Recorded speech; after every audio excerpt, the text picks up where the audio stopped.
आचार्य प्रवर भगवत सोमदेश्वरी नीति वाक्यमृत ग्रंथ में पुरोहित समुद्देश्य में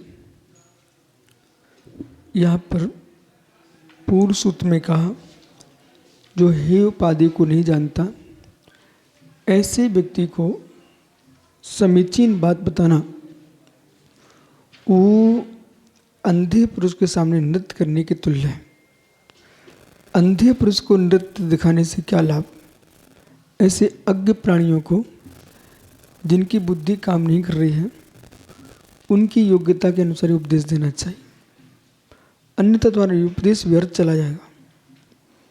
और विपरीत बुद्धि मध्यस्थ भाव, जिनको तुम्हारा उपदेश सुनना ही नहीं है, जिनकी बुद्धि में विपरीतता ही भरी है, कुमति कुसृत ज्ञान है जिसके पास, वो विष कूट पंजर ही बनाएगा, पक्षियों को दाने नहीं चुकाएगा, गुलेल बना के मारेगा। आप सब देख रहे हो, उनके कुल ही ऐसे, जाति ऐसी है, रजबीर ही ऐसा है, संस्कार ऐसे है, जिसमें करुणा भरी ही नहीं है। वह मध्यस्थ रहना, आत्मरक्षा करना भी धर्म है। सभी धर्मात्मा उनको समझाने चले गए, उन्हें आप पर ही बार कर दिया, आप सब खत्म हो गए। न धर्म को धार्मिक के बिना, न धर्मो धार्मिक के बिना। जब देश में समाज ही नहीं बचेगी तो धर्म कहाँ बचेगा? इसलिए प्रत्येक बालक को, प्रत्येक बालिका को, युवा को, प्रौढ़ को, वृद्ध को अपने आप को धर्म के रूप में देखना चाहिए। आपका जीवन ही जिन शासन है। बालकों, बेटा सुन रहे ना, आपका जीवन ही जिन शासन है। आपके अंदर रहा सदाचार, किसी भी क्षेत्र में आपने प्रवेश किया कि पानी छानते दिख गए, लोग कहेंगे जैन है, महावीर का भक्त। सज्जनता टपकती है। बड़े बड़े देश के नेता अंदर का आदमी किसी को रखें आज की तारीख में भी तो जैन है। भूत में जो हमारे समाज में कोठारी जी, भंडारी जी, खजांची जो समाज में देखे जा रहे हैं ना, ये सब राजा महाराजाओं द्वारा दिए गए पद हैं। वही भंडारी होते थे, भाई खजांची के भी एक ही पद हैं, कोठारी। तो जो अंदर के द्रव्य का संरक्षण करते थे उनको पद दिए जाते थे। तो इतनी साख थी, आज भी उनको मालूम है जैनी सदाचारी, निरामिष भोजी, सात्विक, बुद्धिमान, प्रज्ञा संपन्न और श्री वृद्धि की बुद्धि किसी के पास है तो जैनी के पास है। जैसे ब्राह्मणों विद्या की वृद्धि, जैनियों में श्री वृद्धि, क्षत्रियों में रक्षा का भाव, इनके संस्कार में है। शूद्रों में सेवा का भाव, इनके संस्कार में है। धार्मिक होना, धर्म पर आस्था होना, दान देने की प्रणाली, अर्थ कमाने की शैली और अपने धर्म में दृढ़ता, ये जैनी की विशेषता है। तो उपदेश वहीं देने जाना जहाँ तुम्हारे जीवन की रक्षा हो। आपको नहीं लगता श्रीरांत मेरी भी कोई कीमत है, पर मुझे मालूम है तुम्हारी कितनी कीमत है। एक एक बालक की कीमत है। इतने मुराद से हर एक प्रांत में जाए, जिन शासक प्रभाव न करेंगे, कितनी बड़ी कीमत है इनकी। लाखों करोड़ों पर एक मुनि बनता है। इसलिए अकार्यस्य अविचारकस्य युक्ति कथनम तुंद तुष्कंडन मेव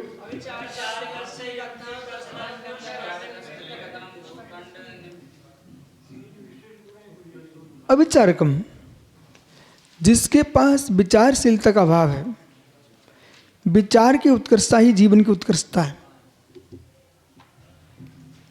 और अपना उत्कृष्ट चाहिए जिसको, दूसरे के अपकृष्ट को देख करके प्रभावित नहीं होना, पहला बिंदु। दूसरे की वृद्धि को देख कर प्रभावित नहीं होना, दूसरा बिंदु। अब ये दो बिंदु क्यों दिए निसंग सागरी? दूसरे का अभिकर्ष देखोगे तो तुमको अहम आएगा, अहंकार आएगा कि मैं श्रेष्ठ हूं। दूसरे का उत्कर्ष देखोगे तो आपको हीन भावना आएगी, आप कुछ करने लायक नहीं बचोगे। इसलिए जितने महापुरुष, जितने ज्ञानी हैं, वे दयावान तो हुए हैं, उनकी दया विवेकशील थी। दया किए पर दया में रोने नहीं बैठे। कोई व्यक्ति हमको विपरीत कार्य करते दिखता है, हम उसको सुधार का उपदेश दे सकते हैं, पर उनके पीछे हम अपने परिणामों को विकृत नहीं कर पाएंगे। अपने आप को सुरक्षित रखना। ज्ञानी हर पल हर क्षण स्व की रक्षा करता, यही ज्ञानी का धर्म है, यही ज्ञानी का धर्म है। इसलिए प्रमाण का फल क्या है? अज्ञान वृत्ति हानोपादन उपेक्षा तत्फलम। पढ़ा ना बेटा? कौन सा शास्त्र? परिचमुख। अज्ञान वृत्ति हान उपादान उपेक्षा तत्फलम। अब सोचिए, आप लोग तो विद्यालय में पढ़ते हो, गुरुकुलों में पढ़ते हो, हम तो सीधे आचार्य विराग साहब के पास आए, कोई गुरुकुल नहीं गए, कोई अन्य विद्यालय नहीं गए, शैक्षणिक संस्थाओं में नहीं गए। हमारे पास में मुरैना था, वहाँ भी नहीं गए जा पाए। लेकिन जो कक्षा क्रम रहता है, धार्मिक क्लास है, उसी क्रम से आचार्य ने मुझे पढ़ाया। द्रव्य संग्रह, रत्न कांड, श्राप का तार, इष्टोपदेश, समाधि तंत्र, तत्वासूत, परीक्षा मुख, कोमट सात, जीव कांड, और इसके बाद सर्वासिद्धि, राजवार्तिक, इतना तैयार किया।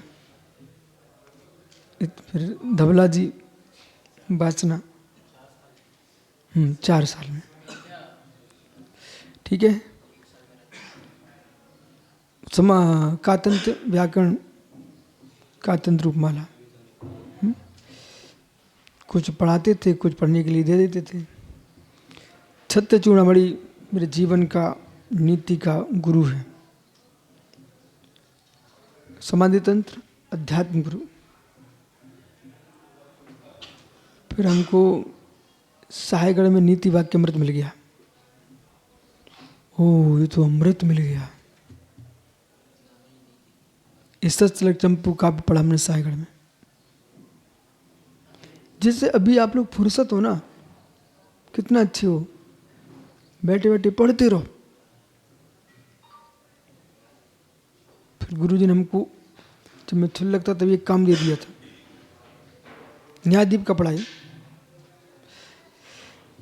काम क्या दे दिया कि जैन सिद्धांत प्रवेशिका का प्रथम खंड, प्रथम अध्याय, उसका आगमों में रेफरेंस खोजो, जो गोपाल दास बरैया ने हिंदी में लिखा है, उसके मूल ग्रंथों में कहाँ कहाँ प्रमाण है। उससे क्या हुआ, हमको ये न्याय के पूरे साथ पढ़ने को मिल गए। वो हमने खोजे, सारे श्लोक बना के दे दिए गुरुजी को, न्यायदीपिका से, परीक्षा मुख से, अन्य ग्रंथों से, सब मूल मूल में बना के दे दिए। उससे 2 काम हुआ, अपने पढ़ाई भी हो गई, काम भी हो गया। सार इतना है, उत्साह शक्ति होना चाहिए। यदि उत्साह शक्ति नहीं है तो तुम्हारा जीवन, 16 वर्ष का बच्चा भी बूढ़ा है, वृद्ध, कोई काम का नहीं। और जिस पर उत्साह शक्ति है, 80 साल का वृद्ध भी वो 16 वर्ष के किशोर के समान कार्य करने की क्षमता रखता है। ये शरीर तो ऐसा, अभी थक गए, चल के आए हैं, वो कहता है सो जाओ, आराम करो, तो पड़े रहो, बेहोश हो जाओ। नींद, निद्रा नहीं, बेहोशी, मदपान के समय। और जागृत उत्साह से आप अध्ययन कर रहे हो, चेहरे चमक रहे। तो अपने विचार, आप सबको विचार पढ़ना चाहिए। विचार, विचारों के माध्यम से सारी प्रवृत्ति बदलती तुम्हारी। सब जगह विचारों से काम बनता है। तुम शांत बैठो, विचार तुम्हारे खोटे हो जाए, शरीर की धातु बाहर निकल जाएगी।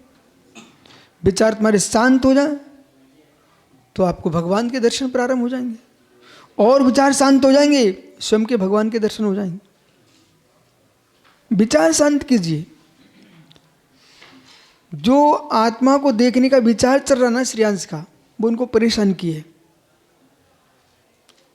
समझो बालक, आप सोच रहे मुझे आत्मा का दर्शन हो जाए, अनुभूति हो जाए, नहीं हो पाएगी। उसलिए क्या करना पड़ेगा? संपूर्ण विचारों को विराम दे दो। यच्च मोक्षे भी ना कांच मोक्ष मत गच्छति। जिसको मोक्ष की इच्छा नहीं होती वही मोक्ष जा पाता है। मोक्ष की इच्छा करने वाली मोक्ष नहीं जा सकता। तो जब मोक्ष की इच्छा नहीं करने, इसका मतलब पापों की इच्छा करनी ही नहीं। मां शांत बैठ जाओ, खाली छोड़िए अपने आप को। मस्तिष्क को कितना गर्म कर रहे हैं आप, सोच सोच करके। उसके साथ बलात्कार चल रहा है आप सबका। बिल्कुल नहीं सोचना हमको, खाली छोड़ दिया। अब क्या करना है? खाली छोड़ दिया है, विचारों को शांत करो। मेरे विचार शांत हो जाए, ये विचार भी नहीं करना, ये भी तुमको परेशान करने लग जाएगा।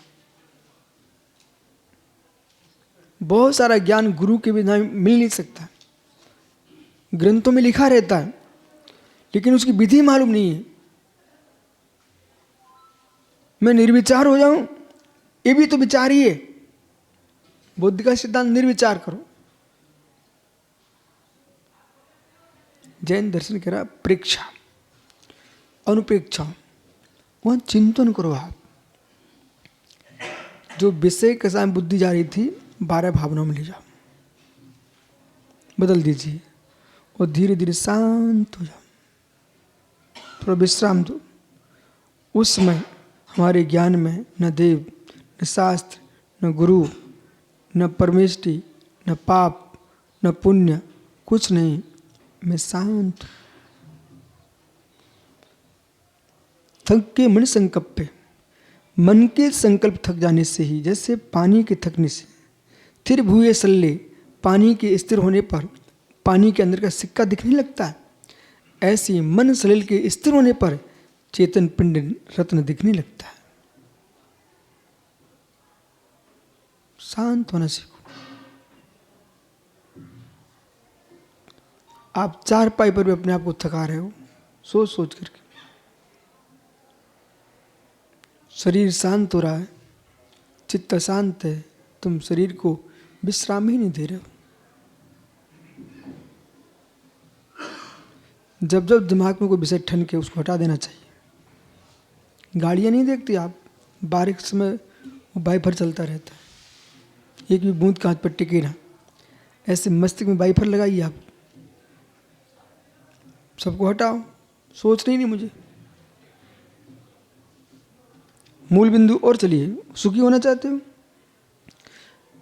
अभी तक आपने ये सुन के रखा, उत्कर्ष पाना तो अपने से बड़ों को देखो, अहंकार तो छोटों को देखो। अब मैं वाइपर लगा रहा हूँ वहाँ पर, उन्हें भी मत देखो। छोटों को देखो, अहंकार की बूंद टपक जाएगी। बड़ों को देखो, हीन भावना की बूंद टपक जाएगी। कांच तब भी गीली खराब ही रहेगा। इसलिए मुझे छोटों को भी नहीं देखना, बड़ों को भी नहीं देखना, शांत रहना। नियतता पे छोड़ना सीखो, जो है सो है।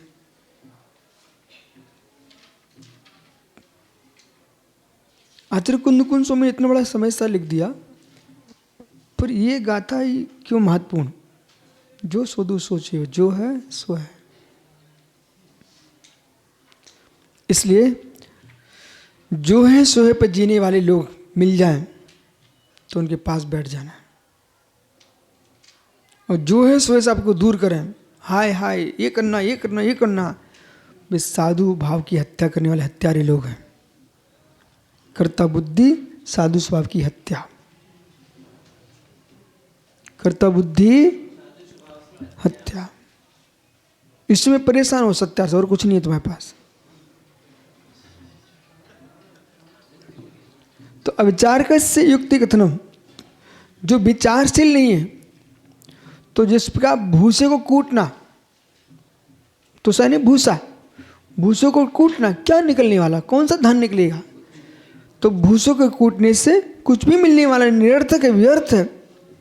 उसी पर विचार सुन मूर्ख प्राणी को योग्य बात कहना भी व्यर्थ है।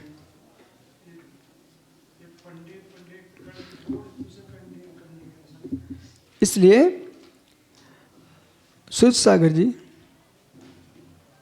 खुश रहना चाहते हो तो जगत को खुश करना भूल जाइए। खुश रहना चाहते हो तो जगत को दुखी करना भूल जाइए। जो व्यक्ति जगत को सुखी देखना चाहता वो दुखिया है, और जगत को दुखी देखना चाहता वहां दुखिया है। दो ही दुखी है, कोई तीसरा कारण ही नहीं है।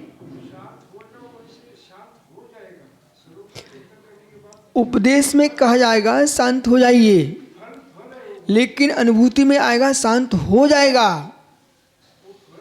इसलिए अज्ञान निवृत्ति, अज्ञान की निवृत्ति, हान उपादान उपेक्षा, हे उपाधि उपेक्षा। ग्राही को ग्रह करो, अग्राही को छोड़ दिए। जो ग्राही अग्राही कुछ नहीं है तुम्हारे लिए, उपेक्षा। बालको क्या नाम तुम दोनों का? अथर्व, उसका राज। समझ में आ रहा है मैं क्या बोल रहा हूं? देखो बेटा, जीवन में सोने की कीमत, हीरे की कीमत, भगवान की कीमत, गुरु की कीमत, शास्त्र की कीमत, तुम्हारे माता पिता की कीमत, अपनी कीमत को भी समझिए। अपनी कीमत को भी समझिए। तुम दोनों भाई जहाँ खड़े हो जाओगे और नमोकार मंत्र पढ़ा आपने, तो वहाँ क्या गूंजेगा? धर्म गूंजेगा ना। कहीं विदेश में तुम खड़े हो, कुछ कहने की जरूरत नहीं है, अलग से भारत का नाम गूंजेगा। बोले क्यों? तुम्हारे चेहरे देख, भारतीय लोग हैं। और वहां पर कोई लोग कौवे की पहचान वाणी से होती है। हर एक पढ़े लिखे बच्चे को सबसे पहले अपनी वाणी पर नियंत्रण करना चाहिए। तुम्हारे पढ़े लिखे चेहरों का असर तभी पड़ेगा जब वाणी में प्रभाव होगा। वचन तुम्हारा मंत्र होके निकले। खेतों में ज्वार बाजरा गेहूं मक्का सब लगा है ना, अब जैसा लगा वैसे ही मुख में जाए, वैसे ही बाहर निकल जाए, क्या सार है? मतलब प्रमोद, सीधा भोजन खाने वाले जगत में पशु हैं। सीधा भोजन खाने वाले पशु हैं। मानव संस्कार करके भोजन करता है। सारस्वती लिख लेना अपनी डायरी पर, सुब्रत सागी। अहो यानी सीधा भोजन चरने वाले पशु हैं। मानव संस्कार करके भोजन करता है, वो आहार संज्ञा को प्राप्त होता है। सीधा जीवन जीते चारों संज्ञाओं के बीच में पशु हैं। संस्कार के साथ जीता वो मानव है।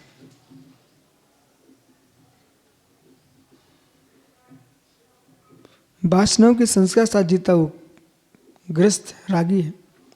साधना के संस्कार से जीता वो साधु है।